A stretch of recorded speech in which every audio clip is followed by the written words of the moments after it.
1.16 is here. Holy moly, with everything that is inside of the Nether update, I thought I would try my best to cover every new thing in 1.16. We're gonna talk about all the blocks, all the items, all the biomes, all the structures, and even some details about what is inside of this update and cover it all in one video.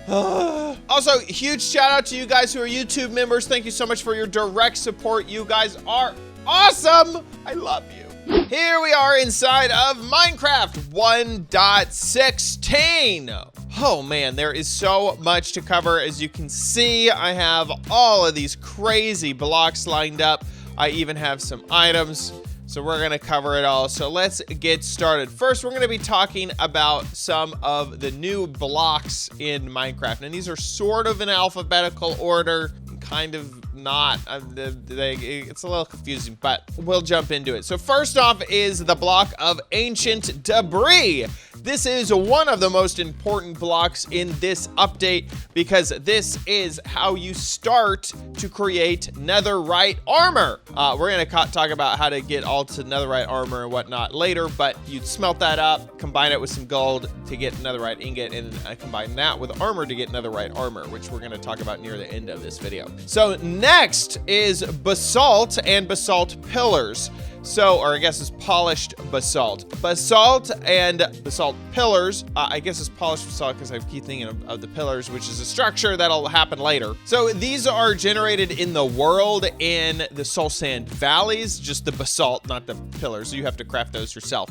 You can also get it yourself by using blue ice and lava, and it will create this basalt from the lava flow, which is an easy way to harvest this. And we've covered a few flying machines that make pathways out of basalt. And then this polished basalt back here is super simple. You can either use the stone cutter or you can use a crafting table and create your own polished basalt. Both of these can be used as logs are used, so they can be rotated or changed in whatever direction you want, and they have a nice gray texture to them, a really, really good texture. I really like them.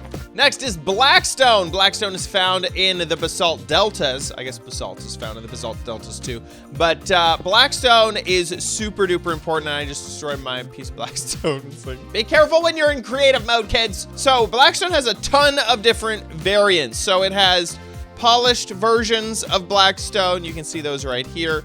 It has brick versions of blackstone. You can see chiseled versions. You can see even cracked brick. And you have all of that in wall variations as well. And you even have pressure plates and buttons. Blackstone is really important because this is a way to make stone tools from the Nether. The Nether does not have any cobblestone, so normally if you didn't have blackstone, you wouldn't be able to get any type of stone tool or furnace or anything. So blackstone is very important for that reason. It's so important that it can be found really anywhere, just in the walls of the Nether. So if you're really in basically any biome, there's like 1 or 2 biomes you can't find it in, you will find blackstone. This is a Basalt Delta. We're gonna get to biomes later on. So you can find blackstone just by mining through the walls. And like I mentioned, you got stairs, slabs, and all the different varieties of it. We're gonna be talking about crafting this stuff up a little later. Next is a block of netherite. We talked about ancient debris. We talked about netherite armor. You can take those ingots and put them into a block. These blocks can power beacons, although that would be really difficult to do. They cannot burn in fire or lava, and they have a really, really high blast resistance, the same as obsidian. Next is chain. Chain can be found in the world, generated inside of Bastion Remnants, which we'll talk about a little bit later on. See theme? I want to talk about everything later. It is relatively simple to craft, just a single iron ingot and then 2 nuggets ingots, and then you create a single chain. The nice thing about this is that the texture looks perfect for a lantern. So you can take either of the two different lanterns and add them to the bottom, and you can see that it attaches perfectly to that. Also, it just looks kind of cool. This does not work like the iron bars. They do not connect to each other in any way. It is just a chain. Why you can't make chainmail out of this? I don't know. I don't know. Why is just sitting right there? It's chain. Minecraft. Why? Right here we have chiseled nether brick and cracked nether brick. So we've had nether brick for a while inside of the nether fortresses, but we have two new variations, which is this really cool chiseled thing that has a skull. I would like to think that that is a wither skeleton, not just a normal skeleton, but a wither skeleton. And then you have the cracked variation as well to add some cool definition. That's about it with these. Next is crimson and warped fungi. We're not talking about the blocks they're sitting on. We're actually talking about these mushrooms right here. These are a new plant type. These are found in the different biomes. So we're right here, we're inside of a warped forest, and so you can see the warped fungus right there. You may see some, oh look, we're next to a crimson forest too. So you see the crimson variety there as well. I've noticed that they do also spawn very infrequently in the others biomes. So as you can see, this biome is very blue, so you'd imagine it to only have the blue mushrooms, but every once in a while there'll be a crimson mushroom sort of hidden throughout here, and vice versa. These little guys can be placed into pots, so they look really adorable whenever they're inside of a pot. They do not spread like normal mushrooms, and they can be bone mealed into a large fungi version. So these tree-like structures. So if you bone meal one of these, as if it's sitting on the same type of block, this is called Nylium block, we're about ready to talk about it. If it's sitting on that type of block, you can bone meal it into that variety of thing. But let's say I had this red one sitting on the blue Nylium. It's not gonna bone meal into, it needs to be on a red mushroom on a red Nylium and a blue, green, bluish green, teal. I don't know what color this is, but they need to match. These can be placed on basically any type of soil, dirt, you know, coarse dirt, that sort of thing. And they can also be composted. Now let's talk about Nylium, which is these two blocks that the mushrooms have been sitting on. It's similar to a grass inside of the nether. You'll find them in either of the two matching biomes. You can bone meal this if it's sitting next to some of this nether rack. It has to be touching or diagonal. If I tried to bone meal this out here, that won't work, but this one would because it's diagonal, so that works. Now I can bone meal this one, but that one can't bone meal. I'm clicking as hard as I can. This one I can't. So you need to bone meal a piece of netherrack that is right next to one of these. And I forget if it can work up. Here, let's try it. It does. There you go. So diagonal vertically as well as horizontally. You can also right click this stuff with bone meal and it will work a lot like grass where it creates vegetation. So you got these warped roots and warped sprouts, which we're going to talk about later. Next, we're talking about the blocks that make up the trunks of these trees. This is crimson and warped stems, and they have a stripped version of that as well. This works just like wood. So inside of a crafting table, it will break down. Wait, how did I? Somehow I skipped over the planks. What am I doing? Oh my gosh, I'm going crazy. Let's back it up here in my line. I just want to get through with this thing. Holy moly. Okay, so let's talk about these planks. So we got crimson warped. By the way, if you haven't noticed, there's two major biomes that have these tree types. There's the warped version, the warped forest, and the crimson forest. We're going to talk about biomes later on, but we'll mention it now. And so they have the corresponding colors, which you've probably guessed that by now. But we have planks. Those can make all the different wood type of variations of things. So you got signs, you got doors, you have buttons, trapdoors, fence gates, fences, all those things can be made. This has a very interesting property though. All of the things made out of this wood type do, and that is that they will not burn.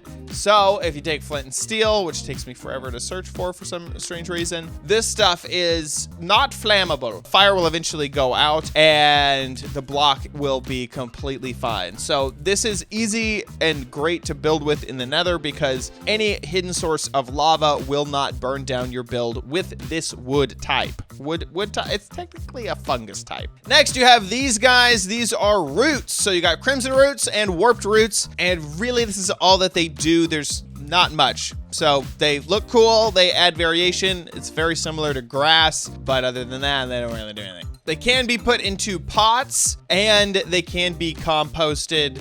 Kind of adorable in pots. That's kind of adorable.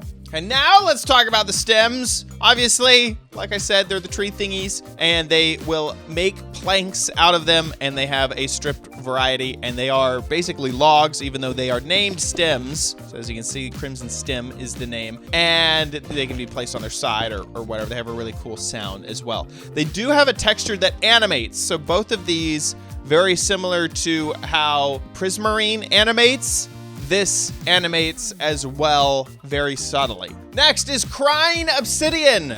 This is one of those blocks that was kind of inside of Minecraft a long time ago, never really implemented. It's kind of like Sponge in a way, where you had Sponge and you didn't have Sponge, it didn't work and whatnot. Well, now Crying Obsidian is in the game. One of my favorite things is it has particles that will generate on the side of them, fall, and then smack onto the ground, which is kind of adorable. Okay, so it does have a good use, which is to create a respawn anchor, which will allow you to basically set a respawn point in the Nether.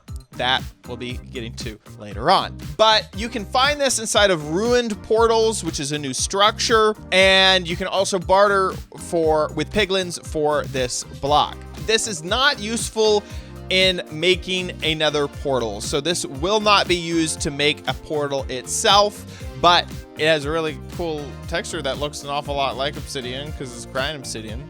It will give off a light level of 10, and it has the same blast resistance as obsidian.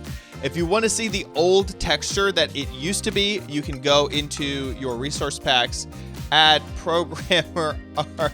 Why do I have this still installed? I'm not sure, but you can go into programmer art, and there you go. That is the old texture of the Crying Obsidian.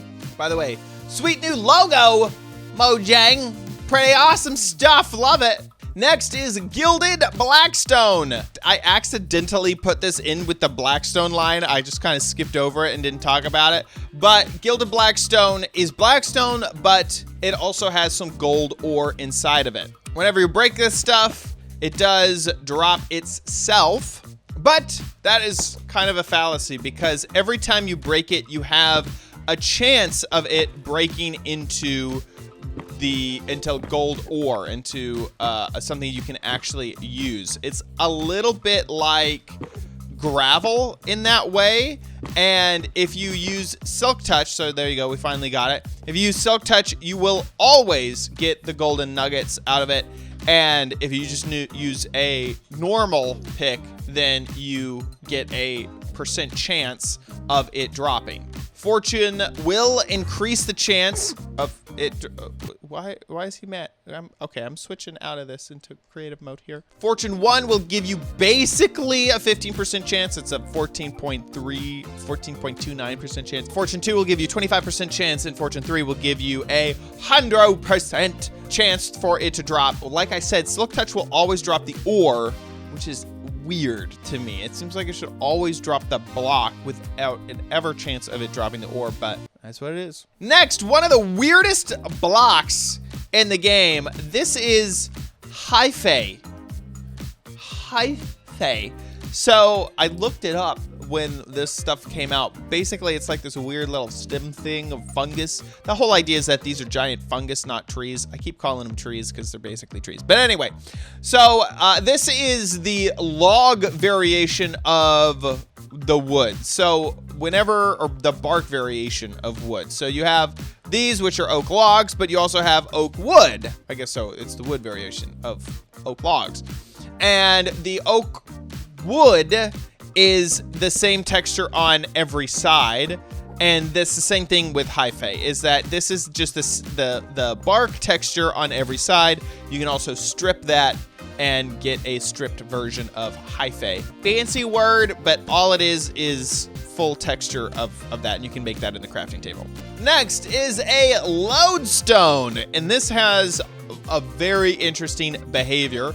It is crafted in a really, in my opinion, expensive crafting recipe. You need chiseled stone bricks and a netherite ingot, and then you get a lodestone as the result. If you take a compass inside of the nether, it goes crazy, who knows which direction it is pointing, but inside of, whenever you click it to a lodestone, then it will lock itself to that lodestone and will always point there no matter what. You also get a new type of compass, a lodestone compass. Basically just switches it out and enchants the compass so that it is always pointing at that lodestone.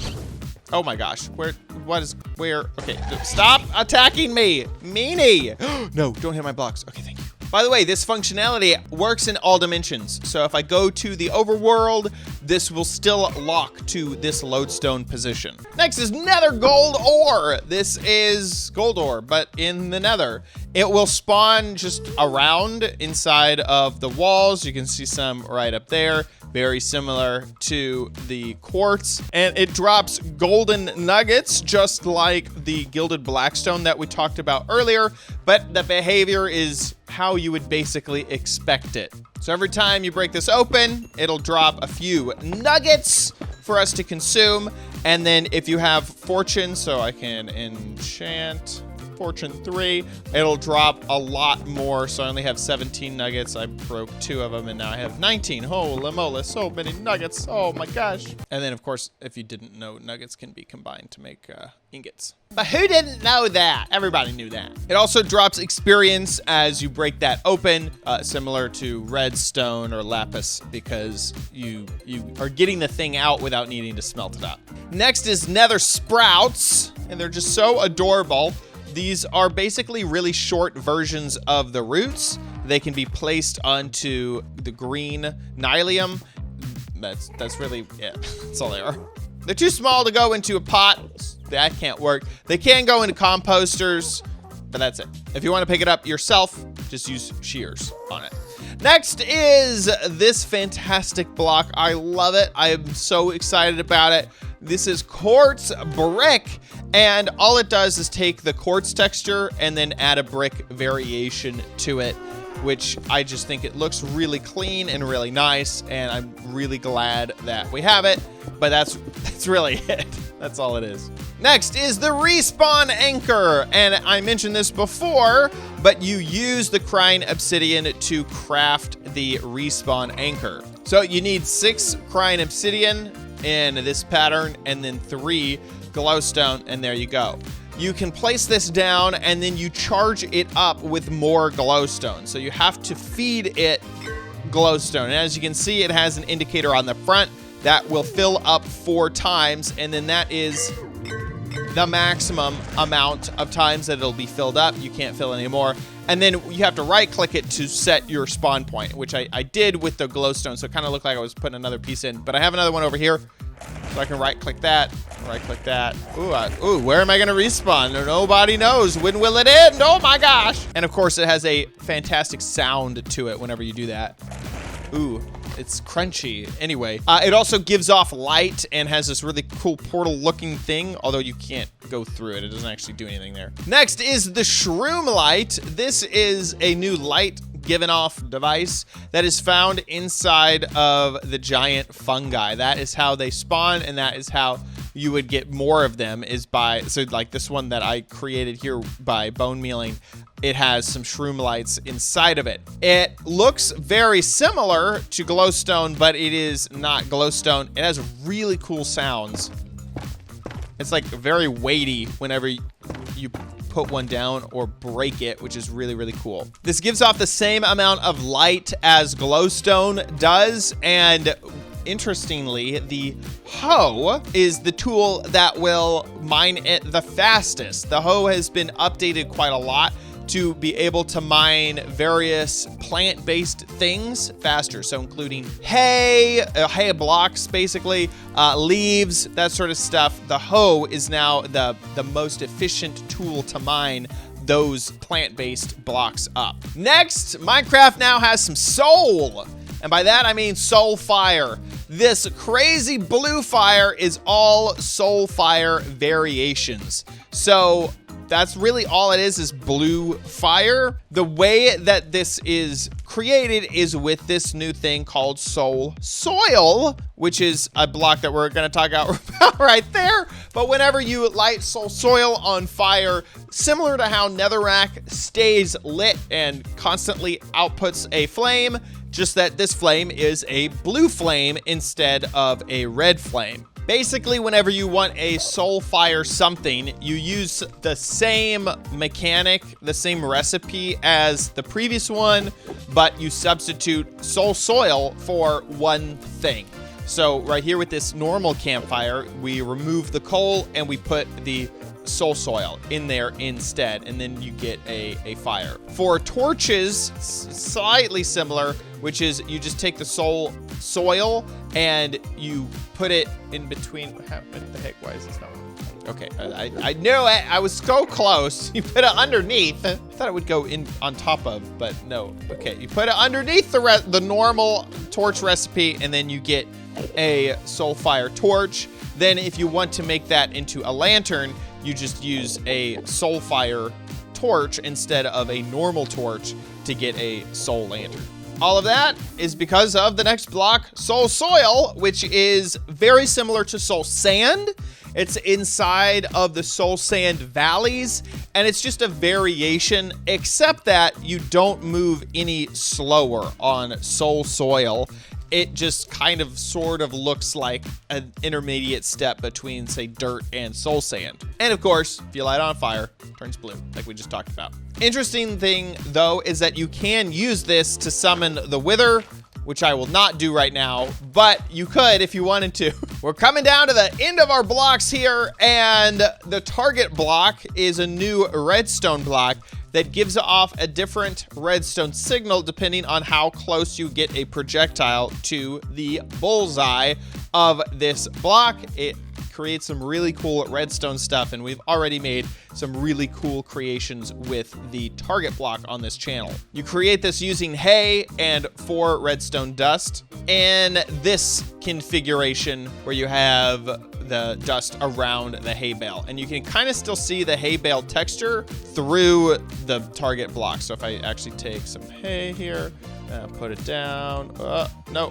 stop it, crafting table, there you go. So you can sort of see the same lines and the same top to that texture, which is kind of cool. Next is twisting vines, which are a new type of plant, basically. You can see them in this biome all over the place. They grow really, really tall. They can be bone mealed from the base to continue growing. After you've bone meal for a little while, you can go over to it and climb up it like normal vines, which makes me totally feel like this is a Jack and the Beanstalk moment.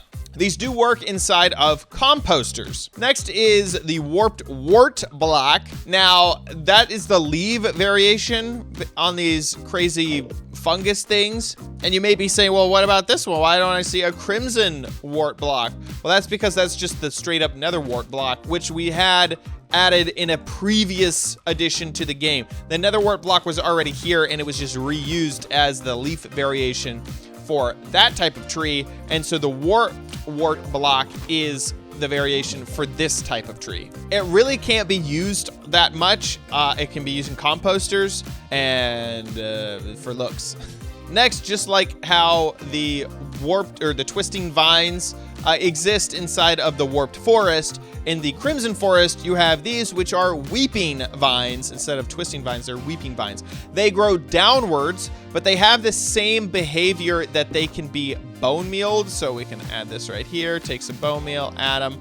and then you get this really cool vine, and you can go up and down it just like any other type of vine, and it can be used in a composter. This is actually very, very exciting for builders who build in survival, because going down blocks has always been rather difficult to do if you want to build under something you've already made, especially if it is floating in a void. So before, what you basically have to do is put down water and have it go off an edge, and then try to, you know, swim inside of that water, going up and down all the time.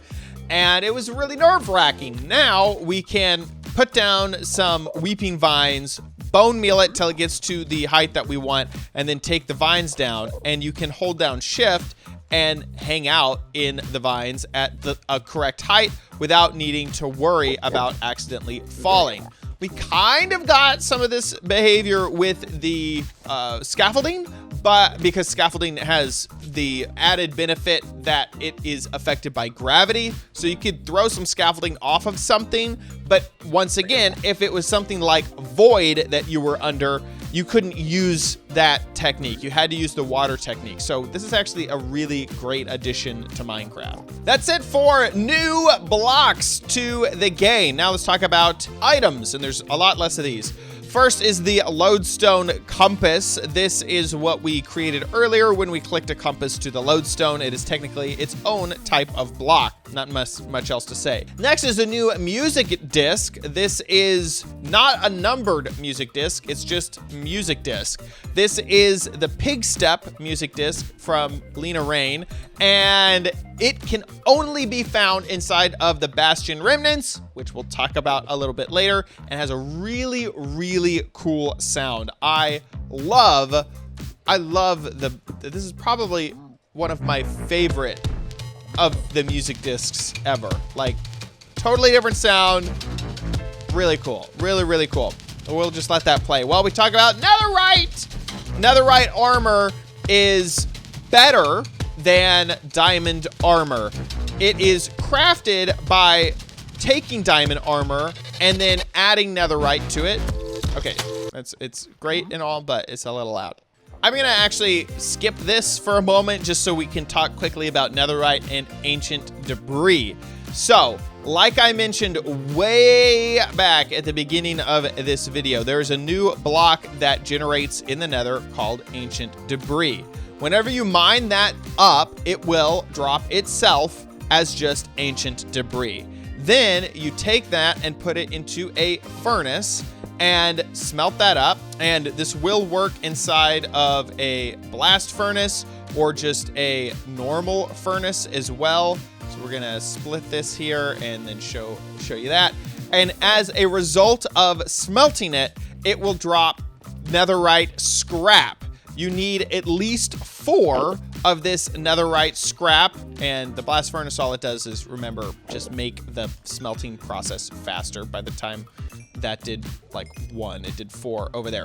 But anyway, so now that we have that scrap, we also have to have some gold, and we combine the scrap with the gold in a crafting table, and this can be in any orientation. You just need to have 4 of each. Then you get a netherite ingot. Finally, take a smithing table. The smithing table finally has a functionality inside of it. Before, this thing was just a decoration block, but the smithing table finally has a use, and the use is to take diamond armor and tools, put it into the smithing table with a single ingot of netherite, and then you get your netherite as a result. Things do need to be diamond level, so the stone sword will not work, but the diamond sword will. Netherite has a really interesting behavior that it will not burn up in lava, and as you can see inside of lava, it just floats.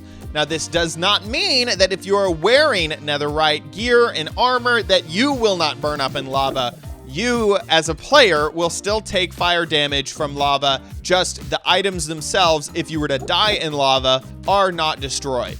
Now, when I say that this is better than diamond, what do I mean?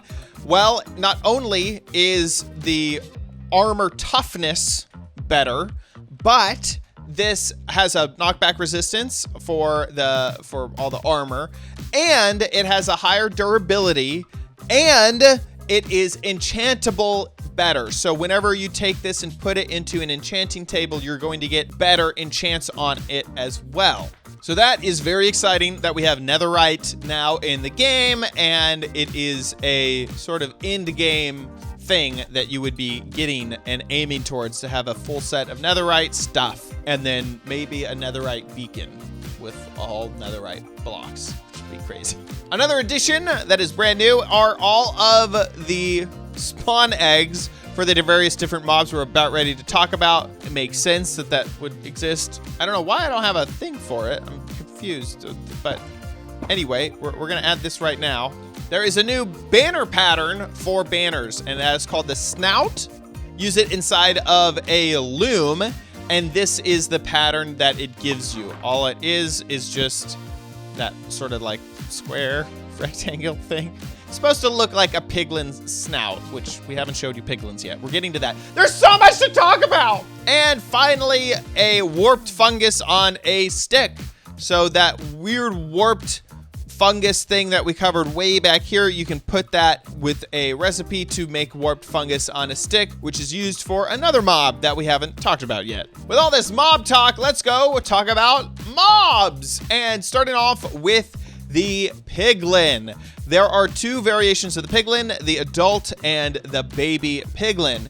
These guys spawn inside of this biome that we are in right now, which is the Crimson Forest. Oh my god, what happened here? Why? What a weird series of events to create. I'm going to make the nether better and just plug that hole. They will also spawn in the Nether Wastes biome, which is basically the old nether biome.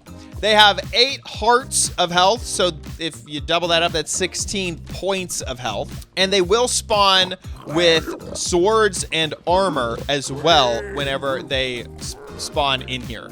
So these are technically a hostile mob, although they can be turned into basically a neutral mob if you are wearing gold. So gold helmet, gold armor of any flavor, then they will basically respect you and not worry about the fact that you are a player that they might want to kill. Get away from my command blocks.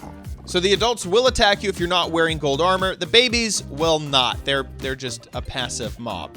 One of my favorite things about the Piglins is they have a new trading system, which is called bartering. So if you take gold and you drop it on the ground, they'll run over to it. They're really obsessed with gold, and they'll pick it up. And after they consider it for a little while, they'll throw you some type of thing. And there's so many different type of items that it can be. It could be enchanted books. It can be some netherite items. You'll get crying obsidian, soul sand. You'll get everything except for gold. You'll even get some iron nuggets and that sort of stuff, which you can't get iron any other way in the nether. This bartering system is probably the most powerful way to get lots of stuff in the nether, if that is what you are trying to do. Another thing is that you don't have to necessarily throw it out at them. You can just click one of them. So this guy doesn't have anything. I can just click him with it, and then he is holding it. They'll try to throw their items at the nearest player, which is good and all, I guess. But as you can see, I have string and gravel and iron nuggets and ender pearls and leather and all sorts of stuff that they may give you. These guys will attack wither skeletons on sight, and wither skeletons will attack them as well. And they will also attack another new mob, the Hoglin. Now, they don't do it as fast as the wither skeletons. They're not like super mad at them all the time, but there is a good chance that they will go after, there you go, a Hoglin every once in a while.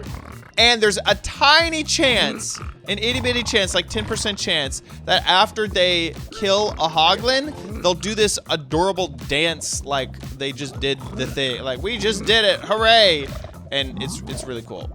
And as they attack, they tend to attack all in a group. So sort of similar to the old pigmen. They will all get mad at the same thing that if they all happen to be around it. Moving on to the next mob, the Hoglin. So we have the Piglin, we have the Hoglin. There's a lot of lins going on. And also the old pigmen have been renamed to zombified Piglins. We're not really going to talk about them because they're all the same except for a small texture update and the name change. Hoglins are a new type of mob that also spawn in the Crimson Forests. They look like this. You've kind of already seen them. They have a baby variety, and baby Piglins can ride baby Hoglins. And I have a thing set up right here to kind of show that off.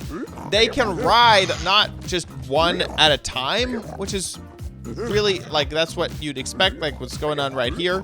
But they can ride up to 3 to a time. So here you go. Got this huge tower of baby Piglin, Hoglin thing. It's just super adorable. So they just like mess around like that. These are a hostile mob, unlike the Piglins, which can become non-hostile by wearing gold. These guys are always going to be mad at you, and they have 20 hearts to get through, to chew through before you kill them. If you do kill one, they drop leather and raw pork chops as their drop, which is a great food source for the Nether because it's an actual food thing you can use. It's not like bones, like skeletons. Oh, I forgot to mention, Piglins avoid, we're talking about these guys now, any of the soul fire things, so soul fire, campfires, torches, the lanterns, all that sort of stuff. And the Hoglins, talk about them again, they will avoid this warped fungus when it's set on the ground. If you're just holding it, they don't really care, but once it's placed on the ground, they will avoid that. Both of these guys have a really, really interesting behavior that they will turn into the zombified Piglin, which is also, these guys avoid any of the zombified versions as well, the Piglin or the Hoglin. If a Hoglin or a Piglin is left out inside of the overworld, after just a few seconds, they will transform from their Nether version into their zombified version as well. So the zombified Hoglin is actually called the Zoglin. These cannot be bred or fed or anything like that. They're hostile to almost everything except for like 1 or 2 things. Like they don't attack creepers or themselves. They don't care about the warped fungus, and whenever you kill them, they drop rotten flesh instead. And these guys are basically just the old pigmen. They're the zombified Piglins instead. And I slightly mentioned it, but just to reiterate, these guys can be bred with the crimson fungus. So you could take, come here, stop running away. So you got crimson fungus, and then they'll make a baby. Next are Striders. Oh my gosh, that is something I didn't expect to have happen, but that is a thing that happens. We're gonna get to that in just a moment. Striders are these mobs that spawn inside of the lava lakes inside of the Nether, and they have a baby variety. You can see this baby on top of the Strider. They look kind of weird, and they walk on top of lava. They can be outside of the lava, just like this one right here, but they turn blue and cold, and they kind of shiver. They don't actually take damage because of this. They just are cold, and they can, you know, they do it themselves. Whenever you kill one, they drop some string, which I would assume is like the little things on the side of their hair, but you kind of have to do it whenever they're on land, otherwise the string goes directly into the lava. Now, this is very rare that the zombified Piglin is riding one, but this can happen, and as you can see, it has a saddle on top, and the player can do the same thing. They can ride this Strider. The only way to control the Strider is with a warped fungus on a stick. very similar to how a pig will go where you want whenever it is saddled, whenever you give it a carrot on a stick. They move much faster inside of the lava. Basically, these guys are living lava boats because lava boats don't exist. Also, if you're wondering, it is very easy to saddle them. All you need is a normal saddle. We'll go over here to find some that don't have any yet. And all you do, click them. And then now they have the saddle texture on top. This guy already had a saddle on him, so click him. Now you got a saddle texture, and now you can move them wherever you want. Just like with the pigs and the carrots on a stick, you can feed the warped fungus on a stick to them, and they will move a little bit faster while that is going on. Now let's talk about the biomes. We're getting down to the last few things in our long list of changes. The first biome is this one, the Nether Wastes, which is really just the old Nether. So the old Nether does still exist. It doesn't really have anything in it, just like the old Nether did. It does have some additions like the gold ore and whatnot, but the Nether Wastes is basically what you have known is the same thing about the Nether. So every once in a while, you'll see some gas. You got the zombified Piglins up in here, and that is it. Next is a new biome called the Basalt Deltas. Inside of here, you have all of the crazy amounts of basalt and blackstone. Ghasts and magma cubes, as well as striders, will spawn in here, and you have lots of lava around. It is also one of the only biomes that the Bastion Remnants will not spawn in, and we're going to get to those in a moment. Next is the Crimson Forest. By the way, as we go through these biomes, notice that the particles in the air do change. Also, the fog, the render distance fog, which I'm in an enclosed space, so you can't really see. There you go. That fog back there, that will change as well. So if I move from this biome, looks like there's not another biome around. This is a Bastion Remnant, which we're going to talk about later. Well, just trust me. Just trust me. It changes, I swear. We kind of talked about all of these vegetation before, but this is where the crimson large fungi, the weeping vines, all of the crimson fungus on the ground and crimson roots, this is where all of this spawns. Also, this is the biome that the Piglins, the Hoglins, those guys spawn in as well. Next is the Soul Sand Valley, and there you can see my render distance fog has changed colors. Side of the Soul Sand Valley, you have a lot of soul sand, but you also have the soul soil that I was talking about earlier with these blue lights. You also get these really crazy columns, which we're going to talk about when we get to structures. These are filled and made of basalt. They also have these bone things in them. But other than that, there's not a ton going on inside of the Soul Sand Valley. Skeletons, ghasts, and endermen are the only thing that spawn inside of this biome. Next is the Warped Forest. Just like the Crimson Forest, we've talked about a lot of this vegetation already. The particles look a little bit different, and the fog is more of a bluer color. The big difference here is that not a lot of mobs spawn, where in the Crimson Forest, we got the Piglins and the Hoglins, and the Warped Forest, you have Endermen, and Striders can spawn as well, but Endermen, that's basically it.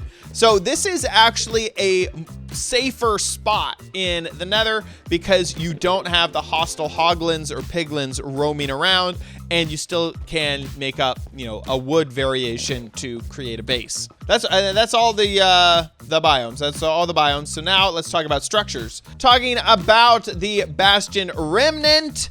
This is a large structure which we saw floating around earlier. It is made out of a lot of blackstone and basalt. And inside of here, we have piglins that spawn all over the place. And this is a really fun place to explore. You can really easily get lost inside of here. And you can also find a good amount of treasure. Also, you could totally harvest a ton of lanterns and chain inside of this area.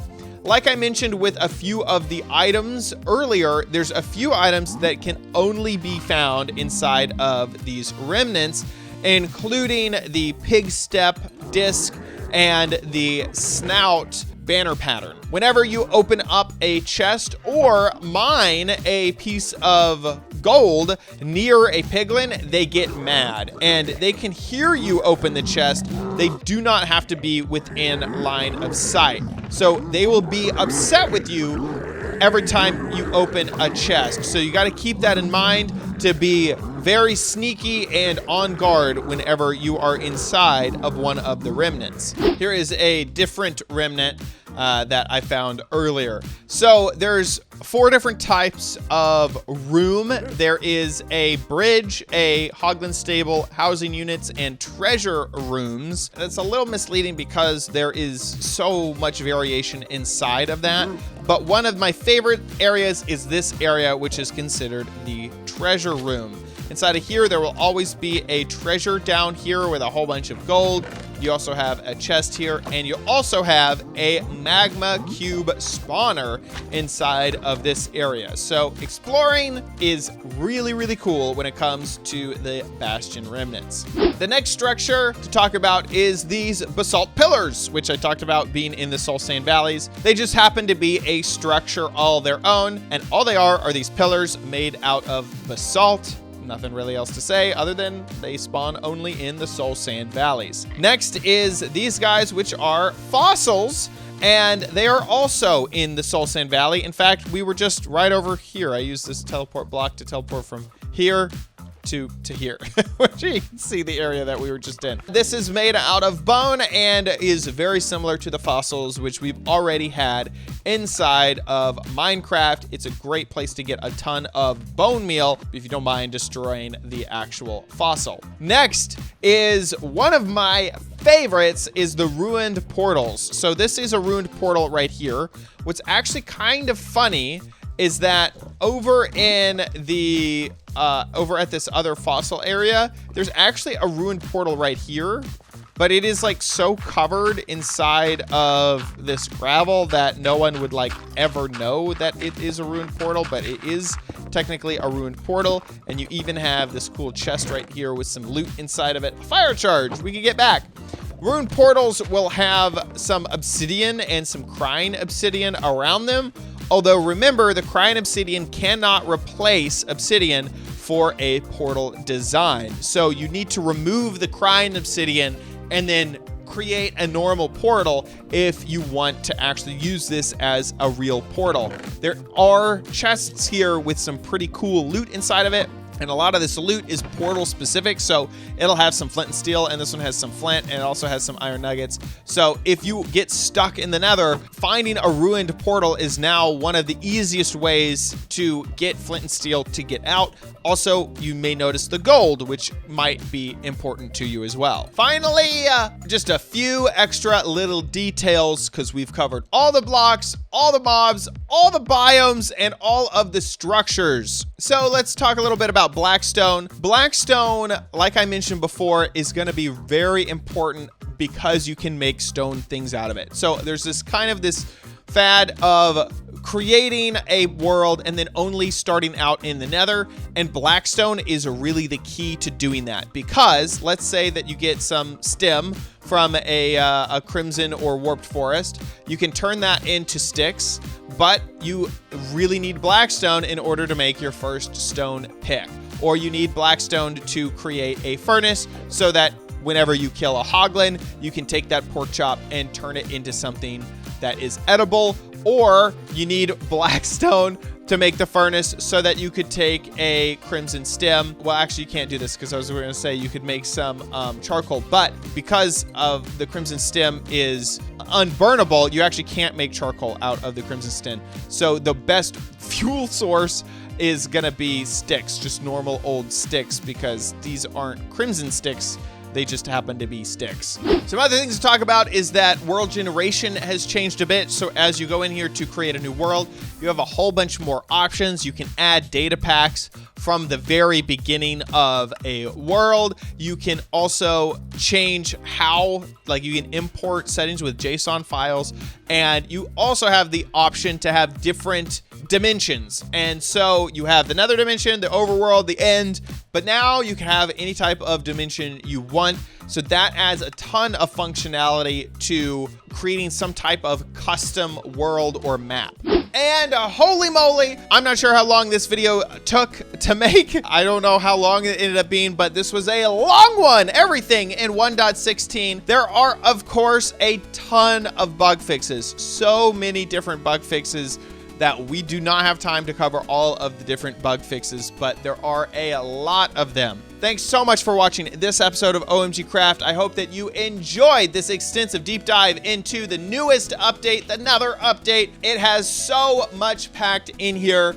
We already are looking forward to the next one. What is 1.17 going to have in store for us? I am not sure, but I am very, very happy with the Nether update so far. Thanks so much for watching this episode of OMG Craft. If you enjoyed it, please give this video a big old thumbs up. Also, make sure you subscribe for future videos, tips, tricks, tutorials, and spotlights here on OMG Craft, and we'll see you in the next video. Bye!